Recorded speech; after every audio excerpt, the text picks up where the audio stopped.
semuanya, nama aku Keri Kristianti, entrepreneur and self-growth enthusiast, and welcome to my channel.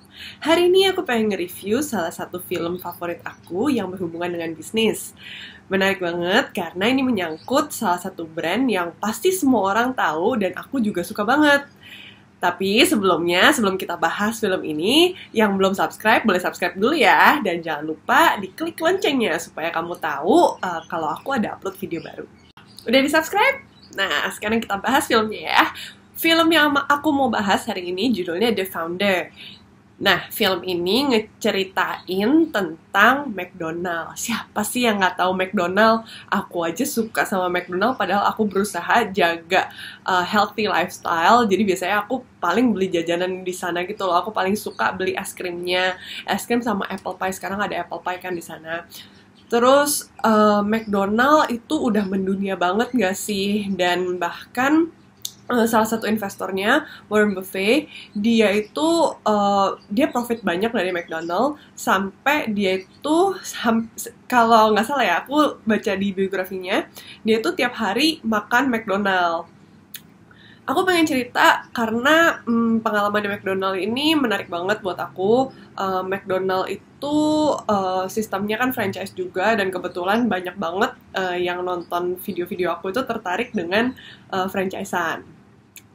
Nah, jadi aku mulai dengan lesson 1 atau lesson pertama yang aku ambil dari film ini.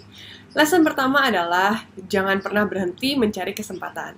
Nah, jadi sebenarnya McDonald ini ditemukan oleh dua bersaudara namanya McDonald. Nama belakangnya McDonald. Tapi yang bikin besar, yang bikin cabangnya jadi banyak banget sampai mendunia, itu bukan The McDonald's Brother, tapi ada orang namanya Ray Kroc. Ray Kroc ini di filmnya benar-benar digambarin sebagai orang yang relentless dan benar-benar rajin. Dia tuh selalu berusaha nyari hal-hal baru dan dia berusaha cari kesempatan baru. Di film ini dia digambarkan sebagai orang yang suka coba-coba. Tapi ada baik ada buruknya juga ya. Ada baiknya karena dia terus mencari kesempatan. Tapi karena terlalu sering, jadi orang nggak percaya, banyak yang meragukan dia, karena jadinya kayak, kok lu semuanya dikerjain. Jadi seharusnya sih kalau menurut aku, yang paling benar dilakukan adalah, ketika kita mencari kesempatan, ya harus ditelaah dulu gitu loh, benar-benar kita yakin, dan difokusin. Jadi jangan cuman asal main coba-coba, terus tabrak sana, tabrak sini, terlalu geradakan gitu. Nah, sebelum dia akhirnya kerja sama McDonald's Brother, dia itu adalah seorang salesman mesin milkshake gitu. Nah, tapi pas dia ngeliat McDonald, dia tuh tertarik banget karena sistemnya tuh canggih. Jadi zaman dulu tuh belum ada yang namanya restoran cepat saji, mungkin sama si Dick McDonald yang akhirnya disebut dengan Speedy System. Jadi lesson pertama, jangan pernah berhenti mencari kesempatan. Nah, kita lanjut ke lesson kedua. Lesson keduanya adalah harus terus mau berkembang. Di film ini kelihatan banget McDonald's Brother ini sebenarnya pintar. Dua-duanya pintar, jadi dua bersaudara ini pintar. Yang satu bisa nemuin cara supaya mereka bisa menyajikan makanan dengan cepat. Yang satu lagi merhatiin kualitas, tapi mereka nggak mau berkembang. Mereka cuma mau punya satu outlet itu aja. Dan ketika Ray Kroc tanya, kenapa kok lu nggak mau franchisein? Dia bilang, kita pernah franchisein, dan jadinya malah nggak enak karena si franchisee-nya nggak mau ngikutin apa yang McDonald's Brother ini mau, dan akhirnya malah jadi berantem. Dan emang waktu si Ray Kroc akhirnya menawarkan untuk kerjasama, si McDonald's Brother ini sempat ragu. Tapi Ray Kroc ini orangnya bagus, bagusnya itu dia mau berkembang, dia ngelihat potensi di dalam bisnis ini dan dia pengen ngembangin. Sebenarnya kalau lebih bagus lagi digabung dua-duanya ya, jadi pinter dan mau berkembang. Jadi kita harus terus mau belajar dan harus terus mau berkembang, karena kalau nggak ada Ray Kroc, nggak mungkin McDonald itu bisa segede dan sebanyak ini cabangnya di seluruh dunia kalau nggak ada Ray Kroc. Nah, lalu kita lanjut ke lesson ketiga. Perfect timing is everything. Jadi, yang aku lihat selama perjalanannya si Ray Kroc mengembangkan franchise-annya di Amerika dulu, itu memang perkembangannya cepat banget. Tapi Ray Kroc sempat pusing karena waktu cabangnya banyak, sebenarnya profitnya tipis banget. Jadi kelihatannya dia berkembang dengan pesat, tapi sebenarnya untungnya nggak ada. Alias untungnya tuh benar-benar tipis banget sampai dia pusing deh. Akhirnya dia baru dikasih tahu sama ketika dia kenalan sama orang gitu, terus dia diajarin daripada lu hanya berharap dari keuntungan si restorannya aja, lu mulai gali properti. Jadi dia sistemnya, dia yang punya tanahnya, si franchisee sewa lahan yang mau dijadiin McDonald ini ke si Ray Kroc. Jadi dia ngambil profit dari sana.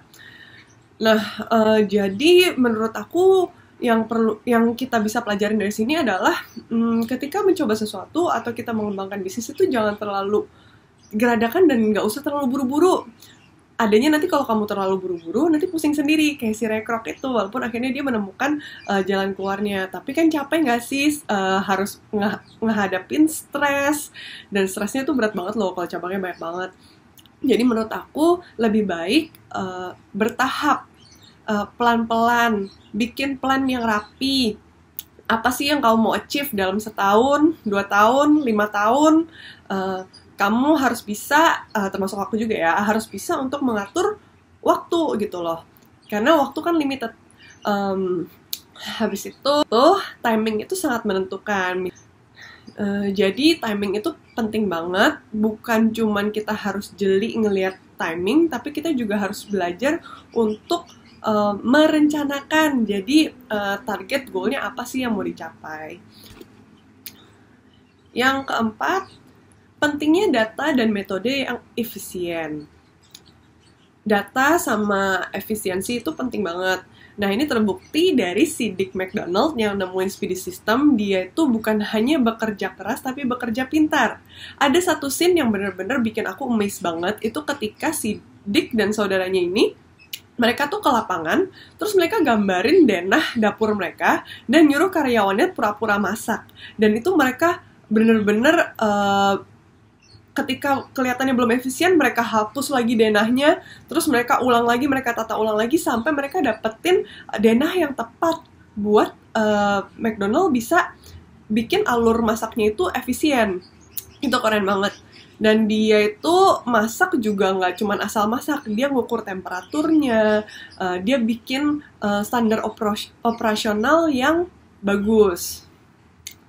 Lesson kelima, ini penting banget, karena ini adalah salah satu yang gak aku temuin dari si Ray Kroc ini, yaitu adalah lebih pentingkan relationship daripada bisnis. Aku tipe orang yang percaya bahwa uang itu hanya alat, dan alat ini bisa digunakan untuk membangun hubungan yang baik. Ketika kita punya hubungan yang baik sama orang-orang, itu rezeki akan ngalir sendiri kok. Cuman sayangnya di film ini si Ray Kroc itu dia nggak menepati janjinya ke McDonald's Brother untuk ngasih 1% royalty, dan bahkan dia nggak nyebut si Dick McDonald ini sebagai penemu dari Speedy System itu. Itu sebenarnya aku sayangin banget sih, karena kalaupun si Ray Kroc ini ngasih 1% ke McDonald's Brothers, dia bakal tetap masih kaya banget kok. Dan aku malah ngerasa justru orang akan lebih respect sama dia. Sayangnya karena dia nggak mau ngasih 1% royalty itu, orang jadi kayak, nggak tahu sih, kalau aku jadi ngerasa kayak, kenapa harus begitu sih? Padahal kan kalau kita punya hubungan yang baik sama orang, kita punya nama yang baik, orang pasti lebih percaya. Itu aja sih yang aku sayangin. Nah, itu aja sharing dari aku hari ini. Thank you for watching. Jangan lupa di subscribe, yang belum subscribe, di like dan komen juga di video ini ya. Thank you, and I'll see you on my next video. Bye-bye!